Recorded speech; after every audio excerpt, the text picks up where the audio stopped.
I am resident of Collinwood, Joel Sage for YouTube, joined by my buddy Patrick McCray, author of the Dark Shadows Daybook About. We're here to do more 1841 Parallel Time, episode 1242, I believe this is. So, Patrick, I gotta tell you, buddy, I really, really, really love Kendrick and Morgan in this episode.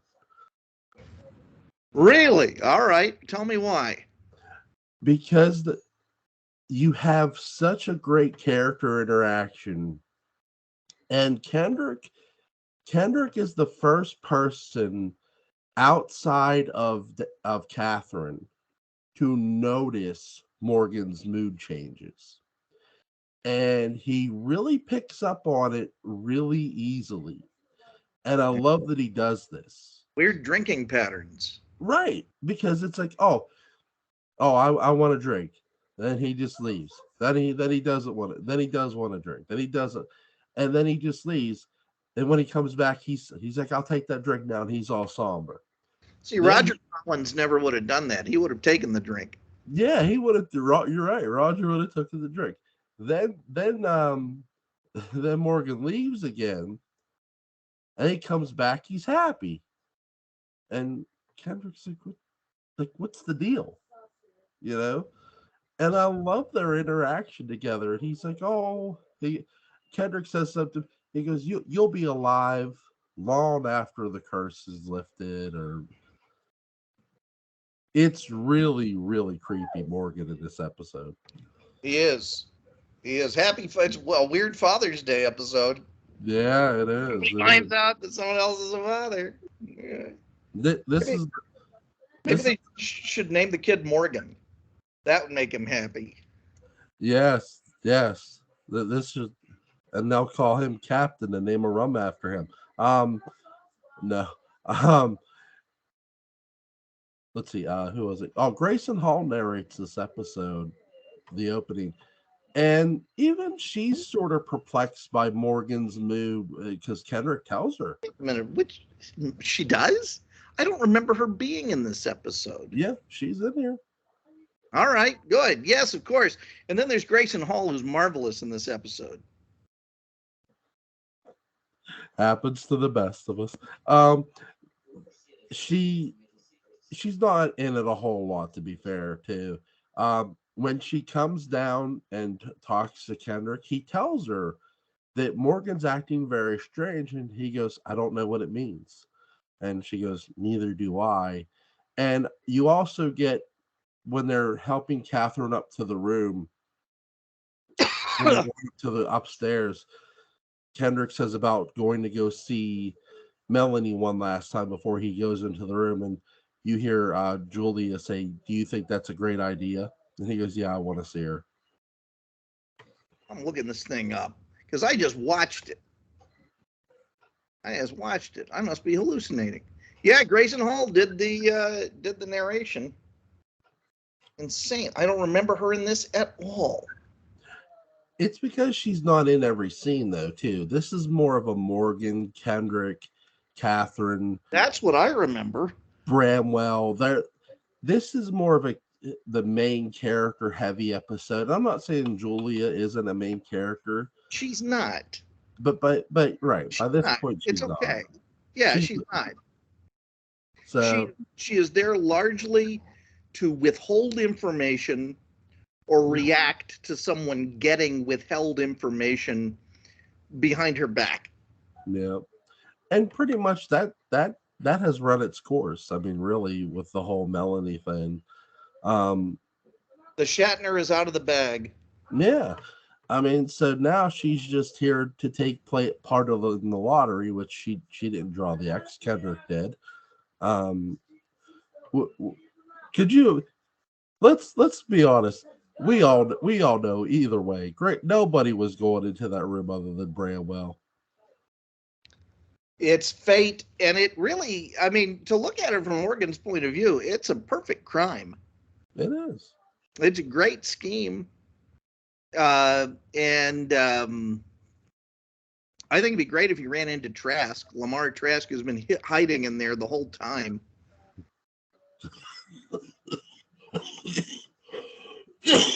Sorry. Well, Barnabas, I knew you'd find me. What? That's the danger in the room. Yeah. Do you have any Twinkies? Swiss cake rolls, anything. Those things last. Can of Spam, I'm hungry. Yeah. Anything to feed me in the room. I will say this though about this episode, which I find really interesting. When Bramwell receives the note from Morgan, and he opens it, and he goes, "I know everything," and he go, "Meet me in the West Wing," and Bramwell goes. Well, Bromwell's pretty ignorant about the whole thing because he even said, "Well, I wonder what this could be about." Gee, Yeah. I wonder. Like, I don't get. I get like the audience knows what's going on here. The audience, we all know that Catherine is pregnant with Bramwell's child. He can. I'd like to think this is just them, the writers and Jonathan, like having some fun. But it's just like, really, can you?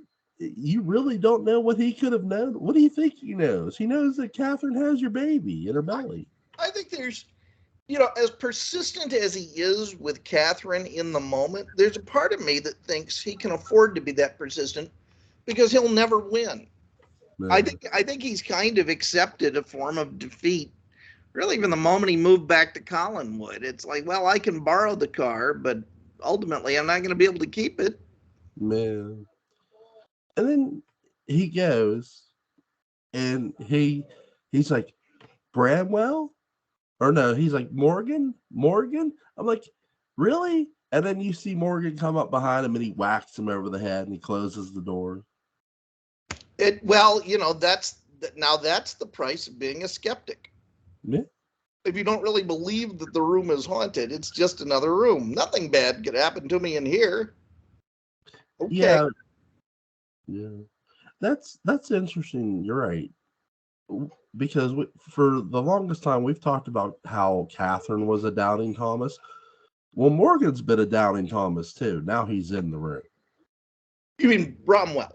Or sorry, Bramwell. Yeah. Bramwell has been a doubting Thomas, and now he's in the room. What do you think of that? I think he probably is going to wake up and wished he'd gone to the John before he went down the hall into that room. He's going to realize that room has certain limitations, and there's no chamber pot. It's like he's going to have to hold it a long time. It's what I would have done. I'm not the sharpest knife in the drawer, so I probably would have walked into the room too. Oh, what's in here? Clunk. Then he does his Bruno impression. Yeah, he goes to the ground, and then Morgan closes the door. He comes downstairs. You see Catherine, you see Julia, you see Kendrick. They're all standing in the drawing room. Flora is only mentioned in this episode, so she's not actually shown. She's at the track. She's at the dog track laying bets. I She'll bet. Yeah, she will too. So they're standing there, and that's when Morgan comes in. He goes, Bramwell has graciously volunteered. And I'm just like, oh my God. What a line. Yeah. What's your favorite scene in this episode? Now that you mention it, Bromwell getting the note and not really getting the clue. Yeah. And then Morgan's cat who ate the canary routine when he comes back from locking him in the room, or when he's talking to Kendrick and my troubles are over, kind of thing, and how gleeful he is about fulfilling the family purpose and family destiny and being rid of this philandering clod, once and for all, and then also his reaction when Catherine runs out of the room to go find Bromwell, And it's like, Catherine, like he expected something else. Yeah. Yeah, and he just he says about, we know where your loyalties lie now, don't we? And I mean, this right here is Morgan's 180-degree turn for being your heel. He's a terrible man. He's here now. I mean, there's no going back. Yeah. I'll tell you what, I really enjoyed just Kendrick and Morgan's interactions and how Kendrick notices the changes. Catherine does too, to be fair. Catherine notices it first. But Kendrick's the first person that noticed him.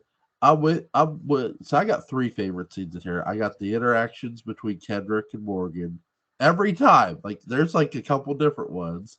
And Kendrick's noticing every time that the mood is changing. The note itself is just hilarious. It's just like really, it's like when he knows. Come on. And really, the fact that Bramwell goes is ballsy as hell. Because I would not be trusting a man who shot a flintlock at me. I just don't think he's that bright. Bramwell? Yeah, I don't think it's bravery so much as just supreme naivete. It could be because, I mean, for his character, we know he doesn't believe in the room. But to think that Morgan's not going to attempt something is just that's insanity. That's the definition of crazy. It's denial. It's this deep dish denial. If he actually contemplated the truth, which is that Morgan's going to do something horrible, he wouldn't be able to get anything done. He'd be paralyzed. Yeah, Morgan just waiting for him to come into the room and waiting for him to strike, and he does. Morgan strikes at Bramwell, hits him, knocks him unconscious. I really like how they light the lack of light in the room, how dark the room really looks. It fits the mood of that room. It's like a Gordon Willis shot from Godfather. It is. It really looks creepy. And I like the outside look of the door too. It looks menacing. It looks like it makes me think of the doors for King Kong. It's curious because I was watching the credits for one of these episodes and I saw something that I had never paid attention to before. And that's that the set designer was now an associate producer. Cool. Cy Tomashoff. And so it really talks about, the importance of the life of the scenery in the show. Cool. He really does a great job with these sets. I mean, just phenomenal the way he makes them look. I mean, they just come to life very nicely. Yeah, one of my great regrets is that I did not get to talk to him before he passed away. We exchanged messages on Facebook very briefly, but it was at no great depth because I don't think he was really of a messaging generation. And I think about working for Catherine Lee Scott as long as I have, because now that's going on nearly a decade. Cool. And the fact that I probably could have asked with several people if I had kind of known I was still going to be in the Dark Shadows biz this long. Cy Tomashoff is one of them. Bob Cobert is one of them. Because Sam Hall died very quickly into my time in Dark Shadows, so that was not a possibility. But those were possibilities, and at this point, I don't really know of anyone associated with the show that I would have substantial questions for, with whom I haven't spoken. I mean, an actor or two. Yeah. I've spoken with David Selby casually, as when we were getting ready for Gift of the Magi and so on. But exactly the nice guy you would imagine. He's a real prince. Cool. But I wish I had had those opportunities more, especially Cy Tomashoff, because I so admire the sets, and I started out as kind of an apprentice scenic designer. And I started out as an apprentice scenic designer to a guy who apprenticed Cy Tomashoff on, I think it was on the soap opera Santa Barbara. Gespandenflugen.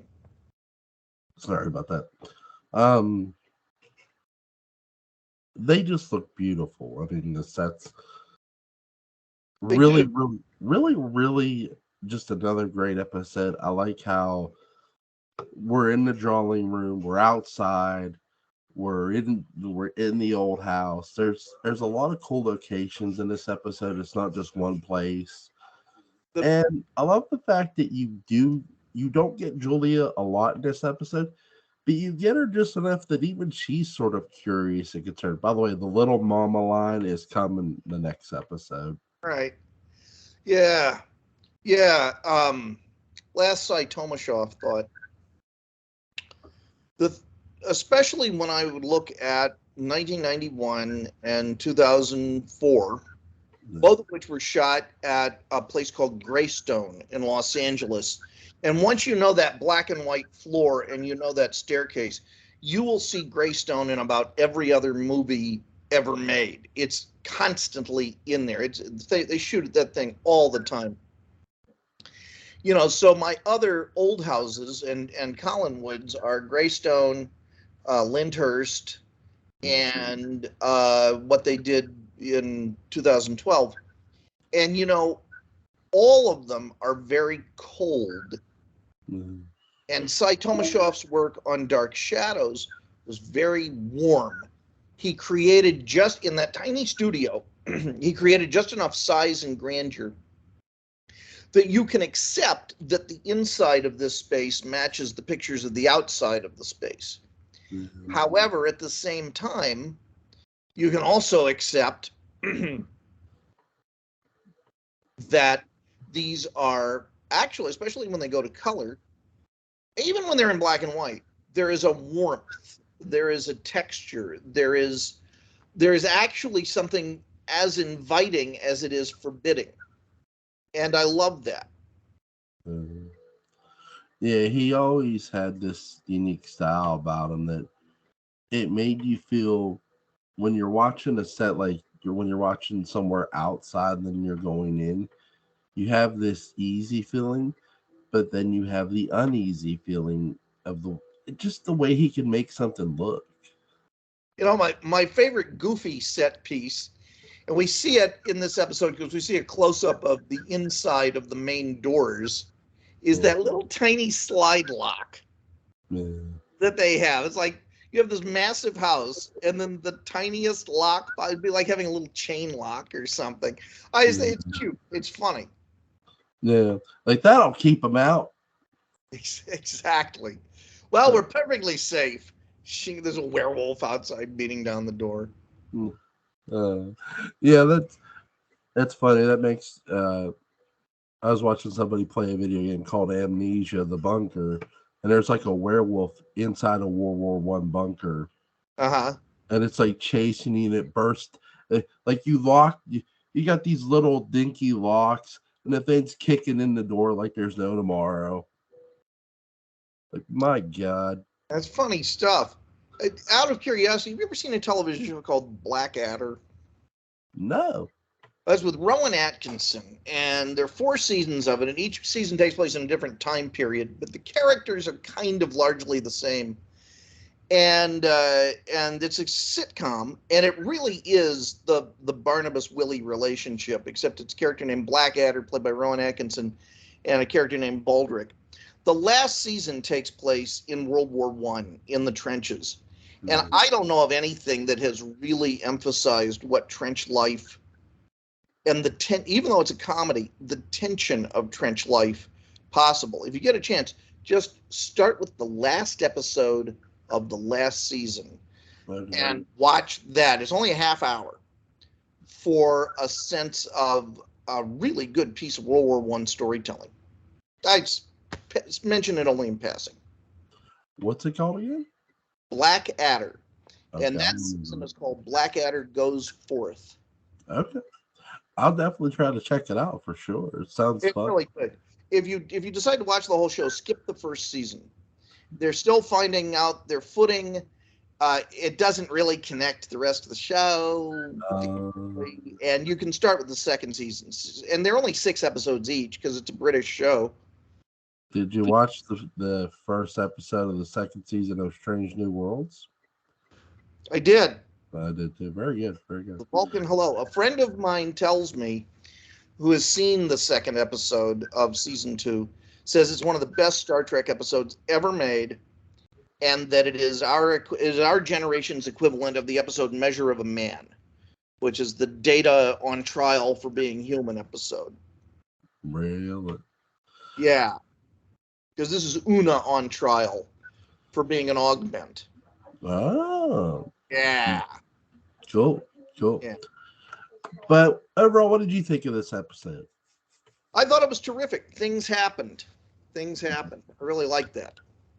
I think the fact that we're finally moving forward toward the end and toward like Bramwell and Catherine, they're going to end up in the room.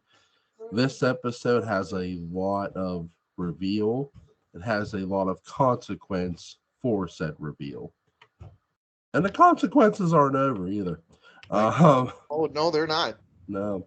But yeah, really, really good episode. I enjoyed it. Is there anything you want to add, my friend? No, I think we covered it. That was a good one. Thank you. First of all, Patrick, thank you for always joining me, my friend. What are you doing tomorrow night, sir? I would love to talk about this. Okay, is 11 p.m. good? It is. The only night that's not good this week is Tuesday. Okay, Tuesday. All right. So I'll see you Wednesday the next time after Sunday. After Monday. Tomorrow's Monday. Okay, so yeah, so after Monday, I'll see you Wednesday. Yes. Okay. So link for the Dark Shadows Daybook About is going to be in the description box, guys. Go pick that up if you have it. Patrick, you have a good night, my friend. You too. Be seeing you. Be seeing you. Bye.